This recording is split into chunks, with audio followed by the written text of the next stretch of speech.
Anchorage is not exactly known for our stand-up comedy. Except for the 6 o'clock edition of this newscast sometimes. That's a sit-down comedy. Oh, okay. But now a recently arrived comedian is trying to see just how tough a room the city really is. And CBS 11's Bill McAllister ventured to the S Lounge on Gamble last Sunday night to catch one of the weekly open mic shows being staged there. Tough assignment, Bill. Yeah, rough job. Good evening. We're only going to be able to show you some really brief snippets from the performances. There's very little PG material, but the energy of the organizer, Kelly Lee Williams, definitely comes through. What's up, brother, what's up, brother, what's up, homie, what's up, homie, what's up, how have you been, just got out of jail, did you escape, no I may bail, I gotta go watch the P. Diddy show. Kelly Lee Williams has been multitasking since his arrival in Anchorage nearly 3 years ago, DJing parties, portraying Barack Obama in the recently concluded revival of the Whale Fat Follies at Taproot, and acting in the movie Everybody Loves Whales. I met Drew Barrymore. Drew Barrymore put her hands on my chest. Didn't look at me in the face, but put her hands on my chest, and that counts. His Alaska venture started with the vice presidential debate in 2008, in which then Alaska Governor Sarah Palin remarked on the permanent fund dividend available to state residents. My wife and I had 6 kids, and I told her to send up a resume. And Providence Hospital got that resume. A few weeks later, they flew us up.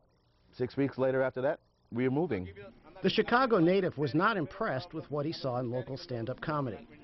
I wasn't going to do a comedy open mic room until I decided that I didn't really believe that anyone else was going to do it right. Yeah, that's narcissistic and arrogant to say, but it's the truth. People need to learn how to run a comedy open mic, a comedy show in general. In the movie Crimes and Misdemeanors, director Woody Allen has actor Alan Alda portraying a TV producer repeat ad nauseum the line, "If it bends, it's funny. If it breaks, it's not funny." Williams agrees. The male comics are actually, some of them are a little bit too much on the sexual side. It's very easy to tell a sexual joke because it's something everybody understands and it gets a snicker. Williams has been mentoring the local comics and is presenting several of them every Sunday night at the S Lounge.